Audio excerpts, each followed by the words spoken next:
Una célebre editora de moda. Era muy glamurosa, era una especie de deslumbrante fenómeno. Una secreta vida amorosa. Me había asegurado que era imposible que se quedase embarazada. Y una muerte desconcertante. No se podía descartar a nadie. Dinero antiguo, glamour neoyorquino y atracción fatal que chocan. Esta noche en Poder, Privilegio y Justicia.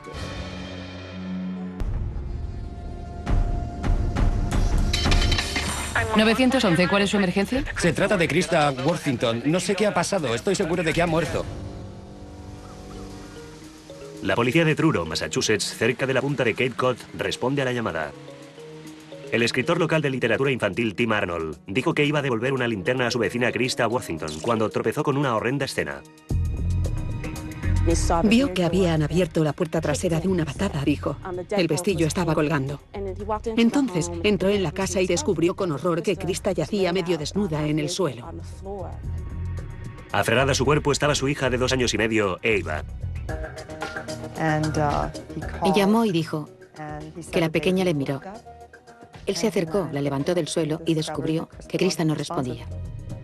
Tim dice que no consiguió encontrar un teléfono en la casa de campo, por lo que corrió a través del bosque hacia su casa para llamar pidiendo ayuda. Soy un amigo suyo, iba a devolverle una linterna y vi una luz encendida.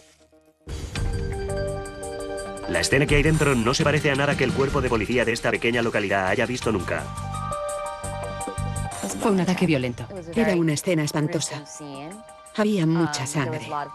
Incluso para la gente que se gana la vida con este tipo de trabajo, examinar escenarios de crímenes era particularmente escandaloso y horrendo.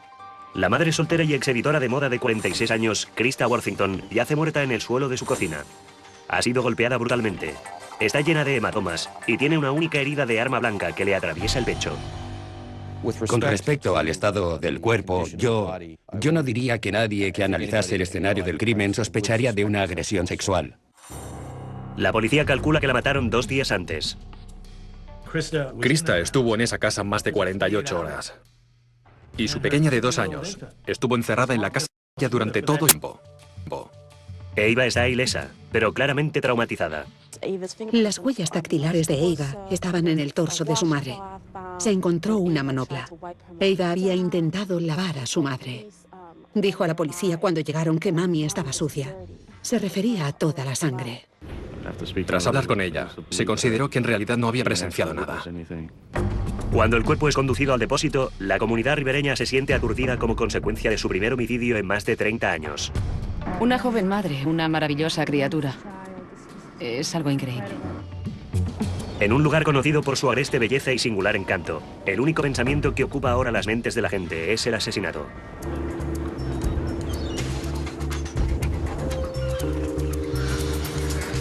Era el crimen de gran ciudad, del que la gente de Truro había pagado muchos dólares por escapar. Cuando era pequeño, mi familia solía veranear en el Hotel Belmont, en Hardwick, y todavía me encanta pasar mis vacaciones en el Cabo. Resulta difícil imaginar este idílico lugar como escenario de tan horrible crimen. ¿Cómo era posible? Porque vendría alguien a Truro y se dirigiría a casa de esa persona en particular con la intención de matarla. La Policía Estatal de Massachusetts envió técnicos al escenario del crimen para examinar la casa. Pero los primeros en acudir habían creado problemas. Se enfrentaban al escenario de un crimen que había sido totalmente contaminado por 14 o 15 sanitarios entrando y saliendo de esa casa antes de la llegada de la policía. Vivimos en un pueblecito tranquilo en la punta del Cape Cod. Aquí nadie sabe cómo se investiga el escenario de un asesinato. A pesar de la contaminación interior, los investigadores consiguen salvar varias pruebas fuera de la casa. Parecía haber signos de pelea, objetos personales de Krista, un pasador para el pelo, sus gafas, calcetines, todo se encontró fuera. Y después había unas marcas que conducían a la puerta como si una persona hubiera sido arrastrada y sus brazos y sus pies hubieran ido rozando el suelo. Parece que Krista había sido atacada fuera de su casa, arrastrada dentro y después asesinada. Vieron que había un teléfono móvil sobre una mesa. Pudieron ver el número 9 en la pantalla. La policía dijo que quizá Krista intentaba marcar el 911 en ese momento. Fue golpeada hasta el punto de la incapacidad. Los investigadores no encuentran el arma homicida, pero el cuerpo de Krista les proporciona una pista crucial. La policía tomó muchas muestras de ADN y realizó analíticas y pronto se dio cuenta de que en los momentos coincidentes o inmediatamente anteriores a su muerte, Krista había tenido relaciones sexuales con alguien Y tenían semen, y a partir de él tenían ADN. Tomando como base la ubicación del ADN, diría que se llegó prácticamente a la conclusión de que quien quiera que dejó el ADN era probablemente el asesino. El ADN podía ser una pista inestimable para identificar el asesino de Krista o una de las últimas personas que la vio con vida. Pero no serviría de nada hasta que la policía pudiera seguir el rastro de un sospechoso. Cuando tienes un caso sin testigos, se trata de interrogar a las personas cercanas a la víctima. Desde luego todo el mundo está afectado. Y es que todo ha cambiado. Tenía que ser alguien de alguna parte que la conocía. Con menos de 2.000 personas viviendo en Truro durante el invierno, los residentes temían que el asesino pudiera estar en la casa de al lado. En los días posteriores al asesinato, todo el mundo decía, ahora tendré que cerrar la puerta con llave. Y evidentemente el hecho se propagó como una onda expansiva por toda la comunidad. Las autoridades celebran una conferencia de prensa para calmar los agitados nervios. Pero la policía poco puede hacer para frenar el miedo o el frenesí de los medios en torno al asesinato. Cuando mi teléfono empezó a sonar, cuando reporteros de todo el país empezaron a llamarme y pensé, ¿qué está pasando? Rápidamente me di cuenta que la historia poseía elementos de prensa sensacionalista. Krista había escrito artículos para elegantes revistas como W, Elle y Harper's Bazaar. No llegué a conocerla, pero tengo muchos amigos en ese mundo que la conocieron. Y a todos les perturbó profundamente su asesinato y los secretos que los investigadores estaban a punto de descubrir.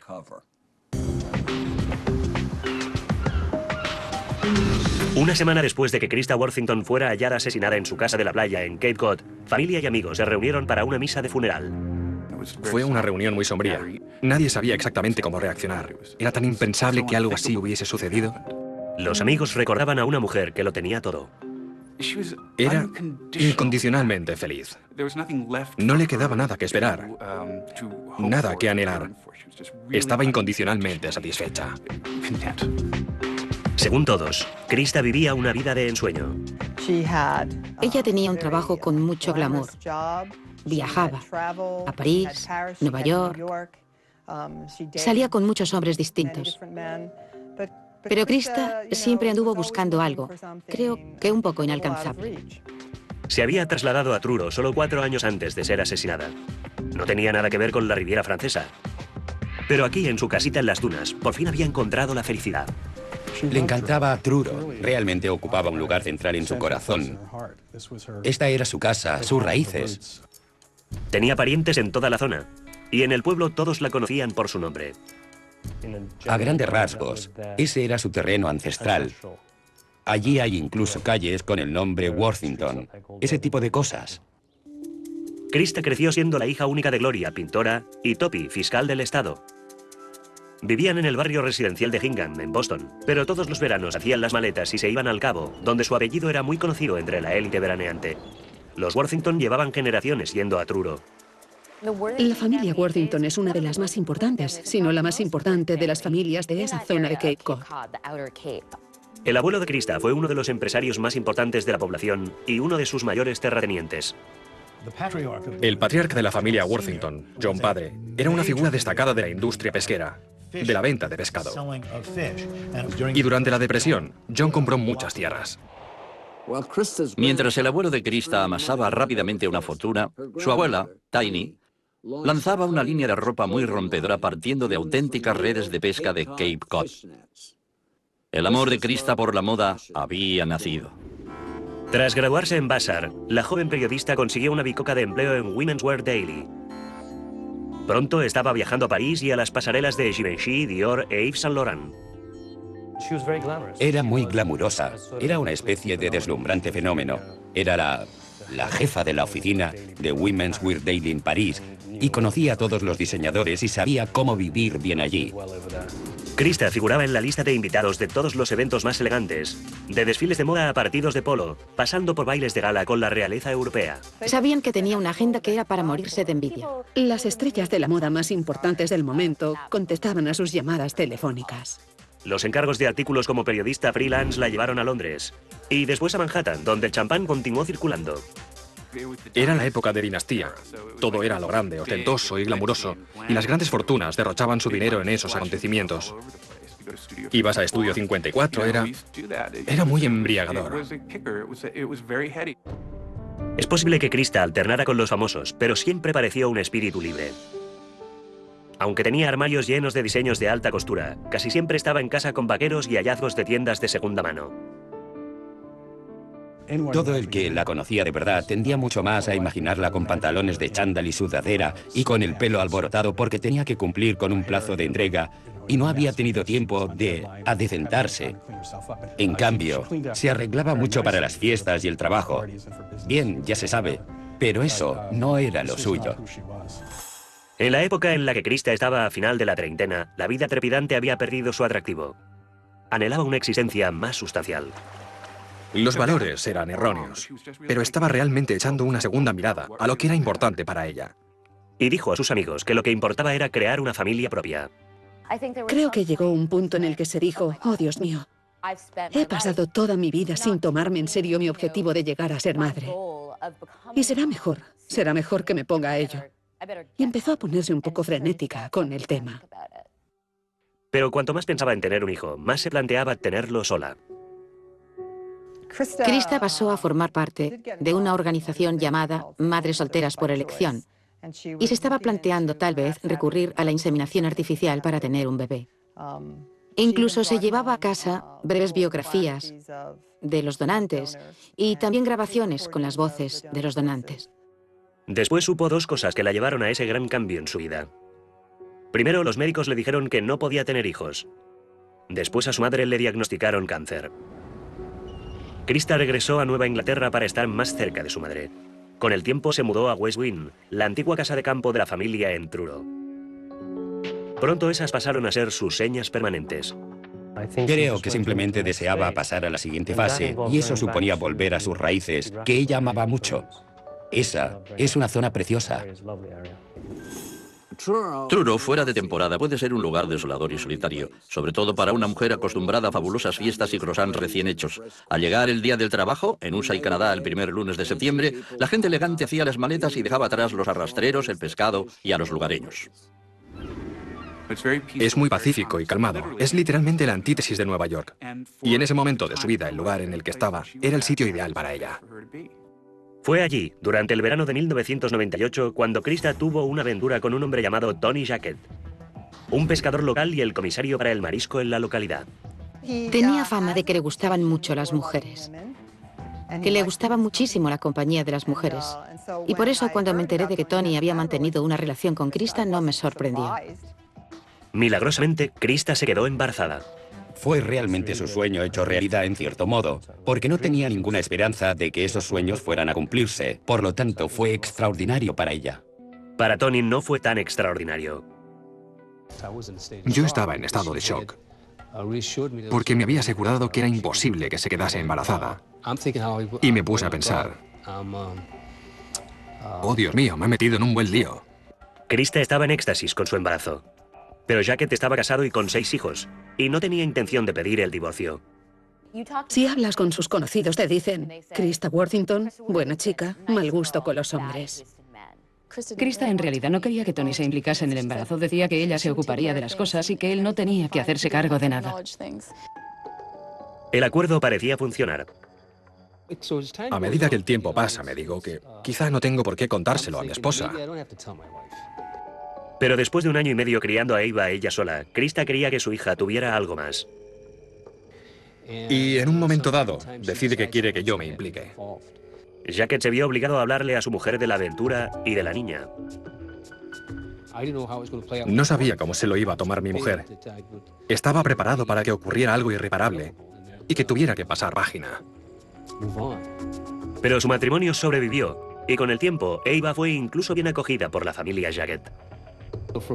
Y durante aproximadamente 1 año, nos relacionamos y confraternizamos por el bien de Ava, porque eso era lo que Krista quería. Pensábamos que todo iba estupendamente y así era.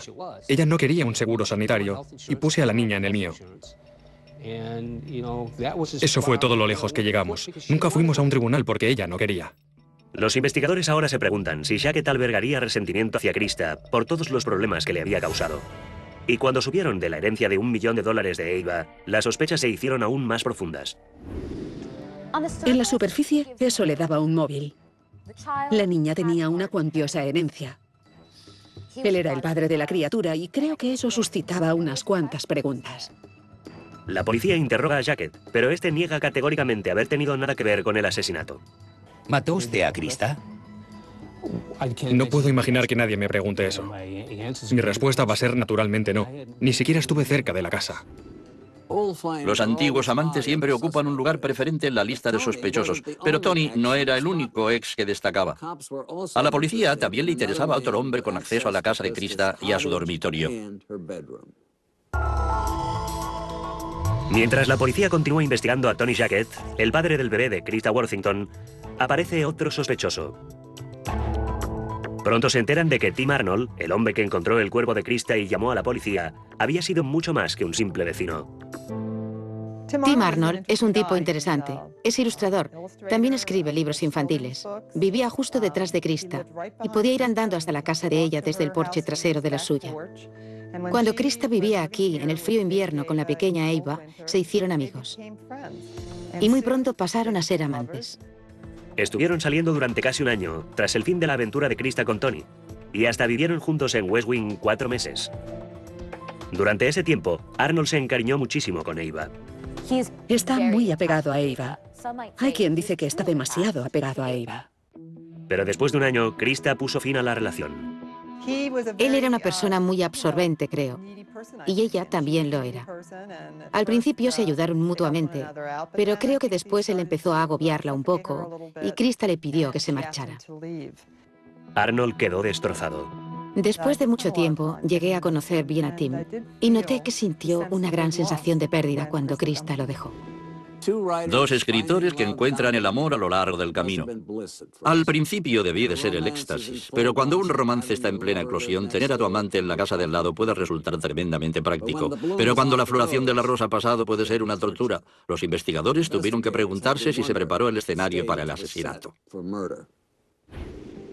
El hecho esencial es que Krista rechazó a Tim y surgió la hipótesis de que el amante despechado, en un ataque de furia, perdió el control, la golpeó y la apuñaló hasta matarla. La versión de Tim sobre el hallazgo del cuerpo también levanta sospechas. 911, ¿cuál es su emergencia? Se trata de Krista Worthington, soy amigo suyo, estoy seguro de que ha muerto. Había mencionado un detalle del asesinato de Krista que no tendría que haber conocido.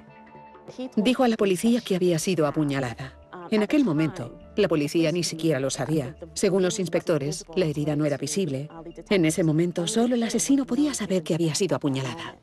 Ahondando un poco más, los investigadores encuentran una historia de conducta sospechosa. Hubo una ocasión en la que Krista le pidió que dejara de presentarse en la casa sin avisar. Se sugirió que se lo había tomado demasiado a pecho y que prácticamente la estaba acosando. Arnold niega haber matado a Krista, pero los policías no están convencidos y lo presionan. Hubo ciertas cosas que Arnold había dicho y hecho que de algún modo resultaban contradictorias.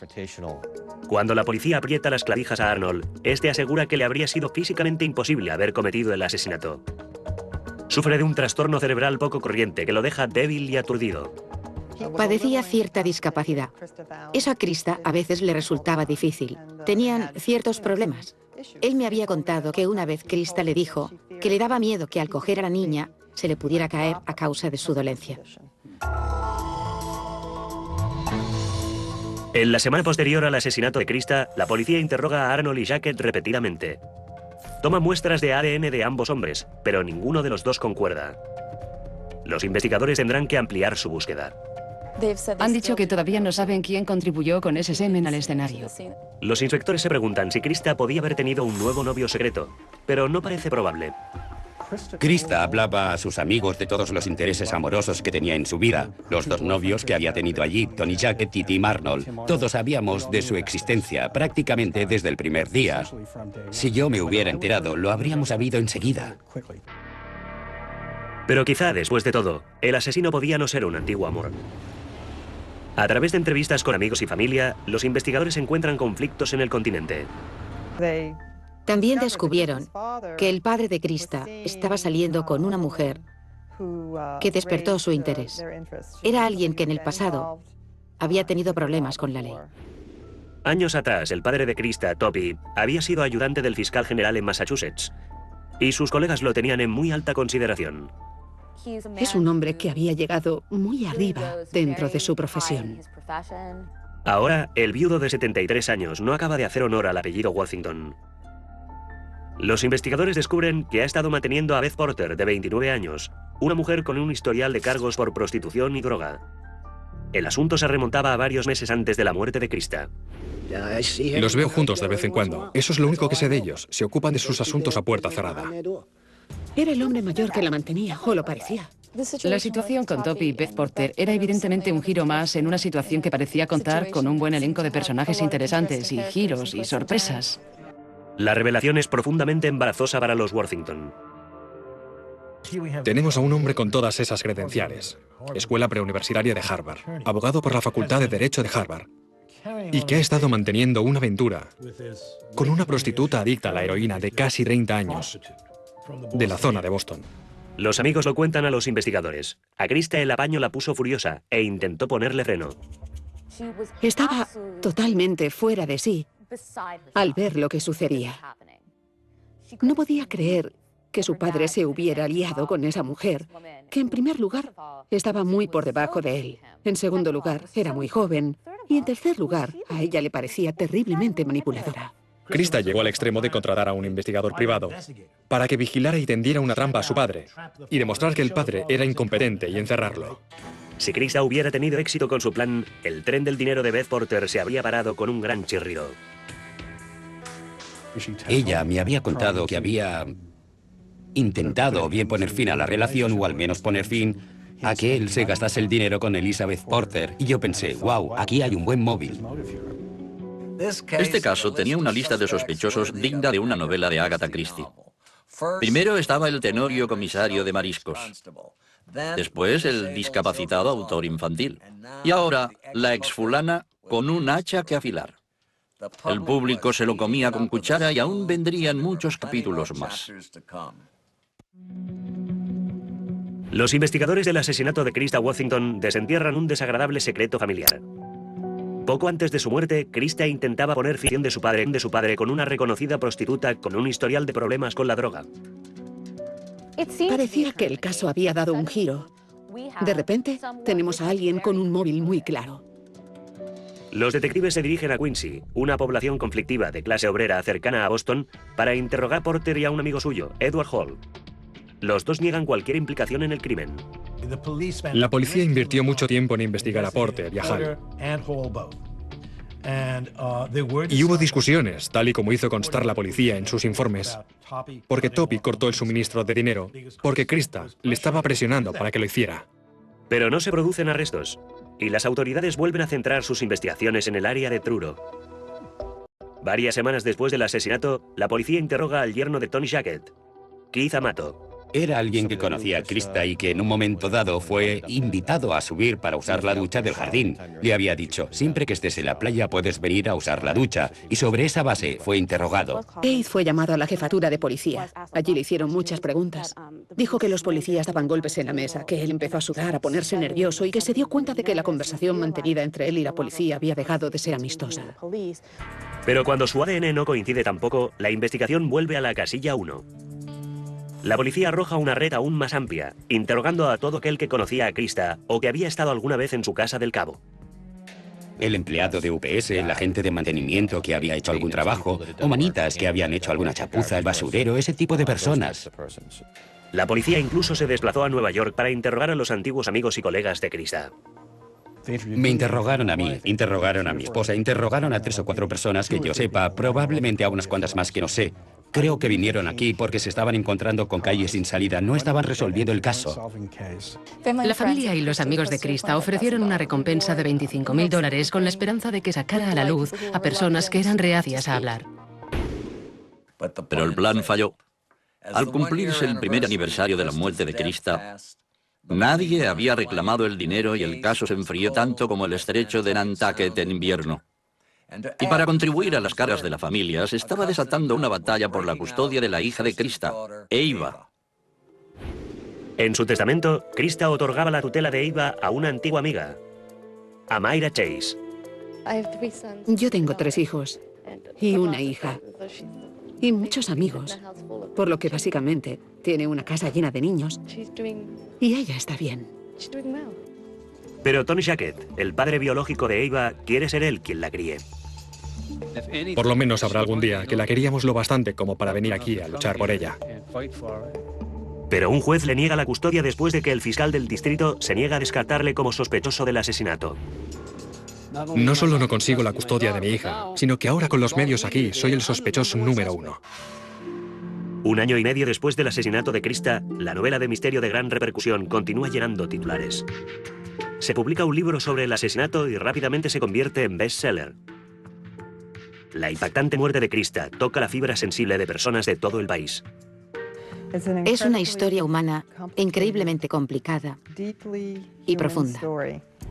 Desesperada por resolver el caso, la policía consulta la unidad de ciencias del comportamiento del FBI para crear un perfil del asesino. El FBI les dice que basándose en el análisis del escenario del crimen, el asesino vive probablemente entre ellos. El asesino es alguien local, no es un extraño. Es alguien que todavía está en la zona.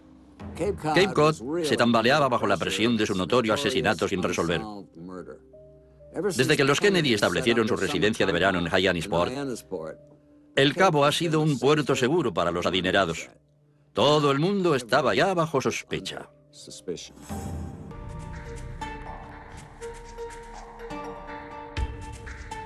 Cuando el tercer aniversario del asesinato de Krista Worthington se acerca, la policía está más convencida que nunca de que el asesino de Krista es un residente local.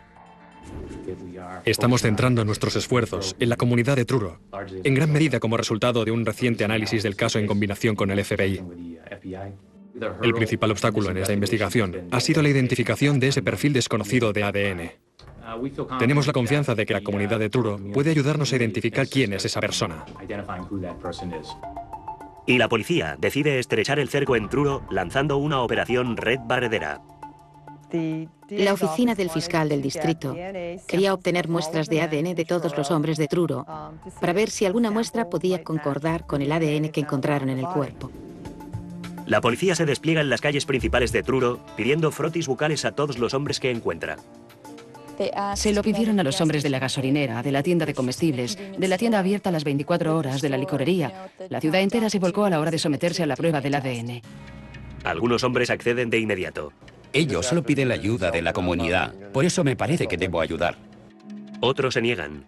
Alguien puede cometer un error administrativo y me pueden juzgar en alguna parte porque mi ADN se confundió. Solo el primer día se toman más de 75 muestras, pero es una estrategia discutible. Y el ACLU, Sindicato Americano en pro de las libertades civiles, empieza a quejarse, sobre todo cuando los investigadores admiten que prestan mucha atención a cómo reaccionan los hombres ante su petición. Si no querías darle el ADN, anotaban el número de tu matrícula y pasabas a una lista especial. La pequeña expedición de pesca de la Policía del Estado provocó una tormenta de controversia. Quiero decir que sé que hay una investigación por asesinato y yo probablemente habría accedido, pero imagínense, estás a medio zamparte tu sándwich de langosta cuando un poli te detecta, se acerca pausadamente y te pide una muestra de saliva. Es una conversación común de todo el mundo en todas partes y yo creo que lo que ha sucedido sin duda alguna ha sacudido la comunidad. Para mucha gente de la localidad parece que la investigación no va a ninguna parte.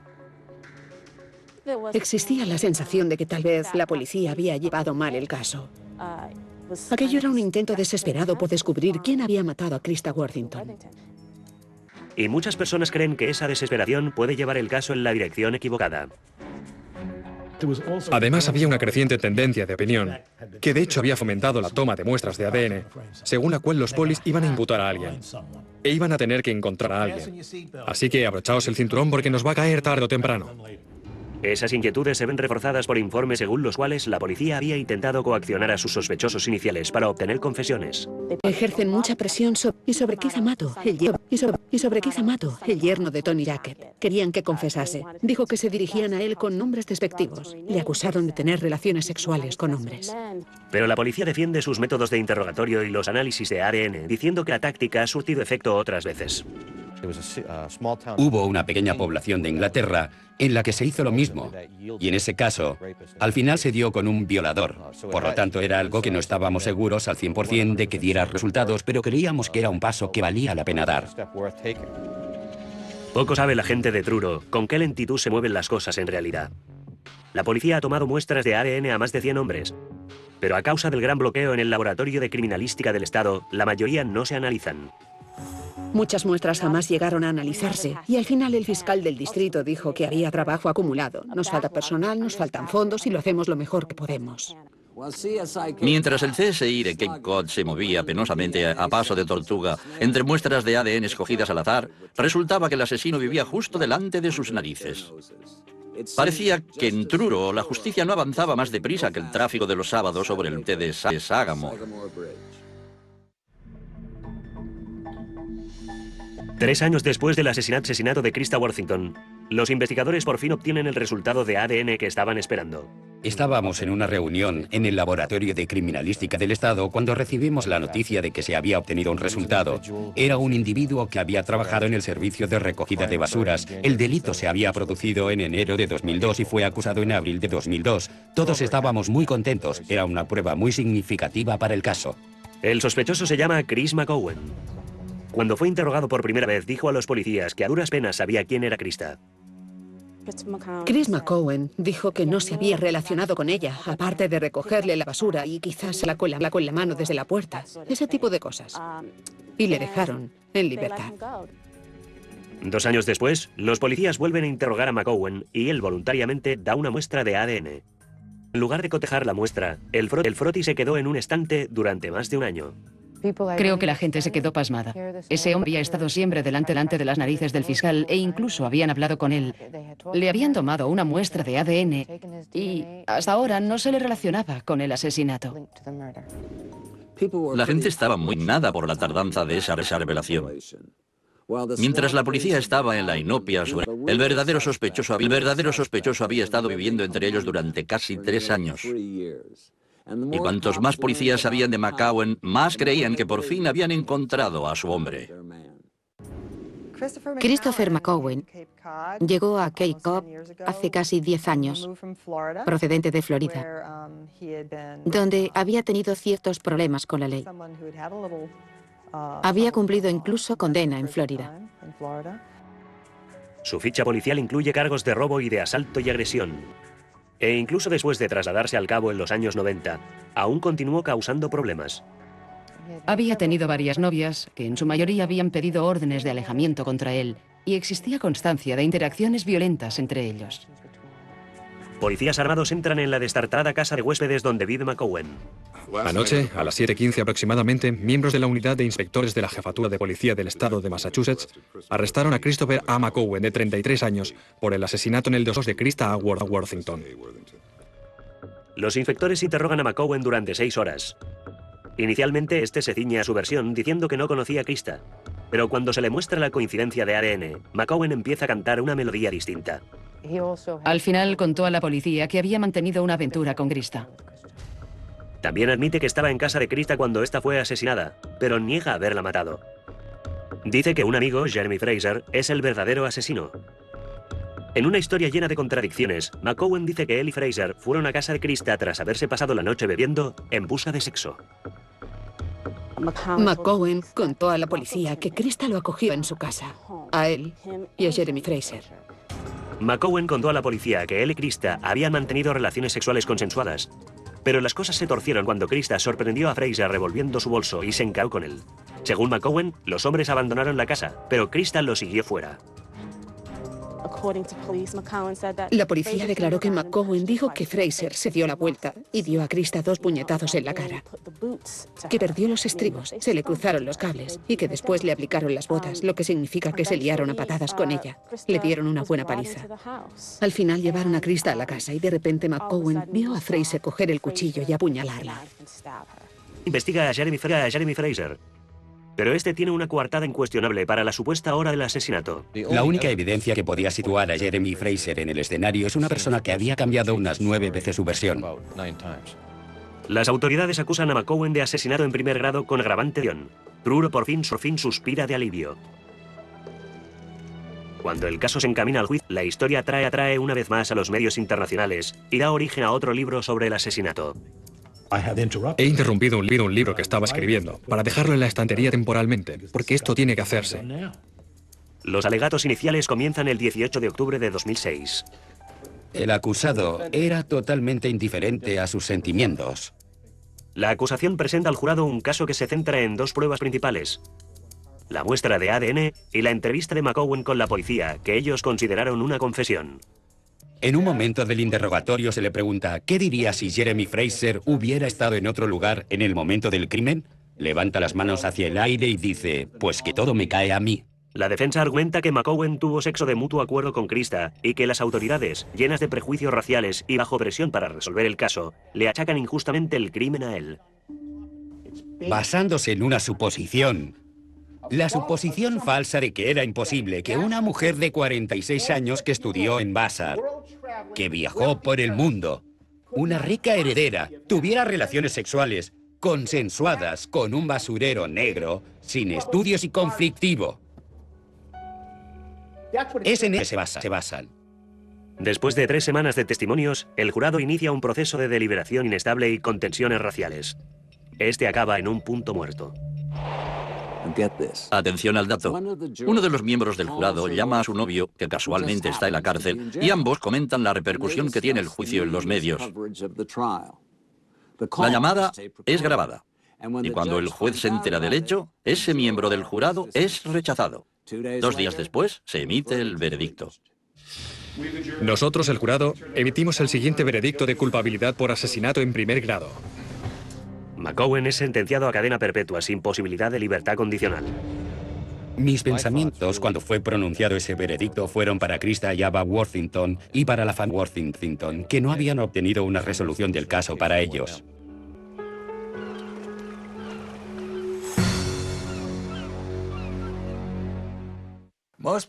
La mayoría de la gente considera el asesinato Worthington un caso cerrado, pero todavía se sigue susurrando que un hombre negro de Cape Cod era un objetivo demasiado fácil. Que otros perpetraron el crimen y que la verdadera historia de lo que sucedió en esa casa de Truro jamás se conocerá.